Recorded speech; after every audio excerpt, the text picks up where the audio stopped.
To initiate a refund on Pandabuy, follow these steps. Contact customer support. Reach out to Pandabuy's customer support via their website or app. Explain the reason for the refund request, providing necessary details like order number, product description, and any supporting evidence. Submit refund request. If your reason for refund aligns with the policy, submit a formal refund request. Include all relevant information to facilitate the process. Wait for response. Pandabuy's customer support will review your request and respond with further instructions. This might include returning the product, providing additional information, or confirming the refund.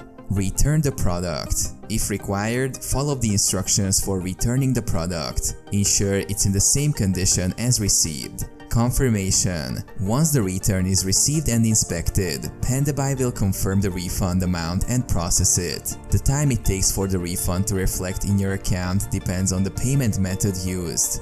Follow up. If there are delays or issues with the refund process, feel free to follow up with Pandabuy's customer support for updates. Remember, being patient and providing accurate information is essential for a smooth refund process. Always refer to Pandabuy's specific policies and guidelines for accurate and up-to-date instructions.